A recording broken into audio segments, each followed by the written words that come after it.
कृष्णम वंदे जगत गुरु। जीवन सुरताल से राजेंद्र अग्रवाल आप सभी के सामने फिर नई शानदार कहानी के साथ।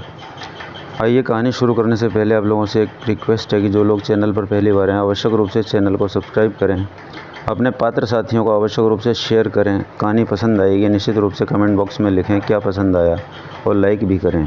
तो आइए बढ़ते हैं कहानी की ओर। भगवान से क्या मांगा जाए कि जिससे हमारा भी कल्याण हो और भगवान भी खुश हो जाएं। क्या भगवान हमारे गुलाम हैं? क्या भगवान हमारे सस्ते सौदे के लिए बैठे हैं? हम सभी दिन रात भगवान से मांगने में ही लगे रहते हैं। हमारी कुछ इच्छा पूरी हो जाती है और कुछ रह जाती है। हम कितने लालची हैं। 1 किलो मिठाई का डिब्बा लेकर मंदिर में जाएंगे और 1 लाख मांगेंगे। लेकिन संतों ने, महापुरुषों ने हमें सिखाया कि भगवान से क्या मांगा जाए। श्री रामचरितमानस में तुलसीदास जी ने नारद जी की कथा का वर्णन करते हुए, एक बार नारद जी विष्णु भगवान के पास उनका रूप मांगने गए। लेकिन नारद जी भगवान से कहते हैं कि हे नाथ, जिस तरह से मेरा हित हो आप वही शीघ्र कीजिए। बस भगवान से यही मांगो कि प्रभु, जिस तरह से आपका दास का भला हो। अगर हमें सांसारिक वस्तु की कामना नहीं है तो भगवान से केवल यही मांगो। बार बार बर मांगऊँ हर्ष देव श्री रंग, पद सरोज अन पायनी भगत सदा सत्संग। कि भगवान, मैं आपसे बार बार यही वरदान मांगता हूँ कि मुझे आपके चरण कमलों की अचल भक्ति और आपके भक्तों का सत्संग सदा प्राप्त हो। हे लक्ष्मीपते, हर्षित होकर मुझे यही दीजिए। हम भगवान से भगवान की कृपा भी मांग सकते हैं, क्योंकि भगवान की कृपा से सब कुछ मिल जाता है। कृपा शब्द कहने में छोटा है, लेकिन इसमें गहराई बहुत है। और सबसे बड़ी बात, भगवान से और कुछ क्यों मांगो, क्यों ना भगवान से भगवान को ही मांग लो। क्योंकि भगवान जब हमारे साथ ही होंगे तो शेष क्या बचेगा।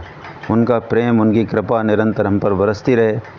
सच बात तो यह है कि हमें मांगना ही नहीं आता, क्योंकि भगवान से यदि हम कुछ मांगते हैं तो आधे घाटे का सौदा करते हैं। मान लो आपने भगवान से 1 लाख रुपए मांगे और भगवान हमें 1 करोड़ रुपए देना चाहते हों, हो गया ना घाटे का सौदा। आप थोड़ा सा सुदामा जी के चरित्र को तो देखिए, उनके जीवन का दर्शन कीजिए, आप समझ जाएंगे। एक छोटी सी कहानी आपके सामने पेश करते हैं। एक बार एक राजा था, वो घूमने के लिए नगर में निकला। रास्ते में उसके कुर्ते का बटन टूट गया। उसने सैनिकों को कहा कि तुम लोग जाओ और एक दर्जी को लेकर आओ। सैनिक लोग गए और दर्जी को लेकर आ गए। दर्जी ने कुर्ते का बटन लगा दिया। राजा कहने लगे दर्जी से कि कितने पैसे देने हैं। उसने सोचा कि मेरा तो केवल धागा लगा है, कुर्ता भी राजा जी का है और बटन भी उन्हीं का है, क्या मांगूं राजा जी से। राजा फिर कहता है कि तुम्हें कुछ लेना चाहिए, बताओ कितना दाम हुआ। अब दर्जी सोचता है अगर मैं राजा से 1 रुपया ले लूँगा तो ठीक रहेगा। फिर सोचता है नहीं नहीं, अगर मैंने 1 रुपया ले लिया तो राजा को लगेगा कि मैं सबसे 1 रुपया लेता होऊंगा। और उस समय 1 रुपया बहुत था। उसने राजा से कहा, राजन आप जो भी अपनी इच्छा से देना चाहें दे दीजिए। राजा ने सोचा कि ये तो मेरी प्रतिष्ठा का सवाल हो गया।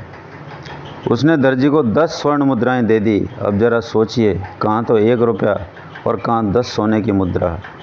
इसलिए विश्वास करें भगवान पर, वो हमें जो देगा अच्छा ही देगा। नमस्कार, धन्यवाद।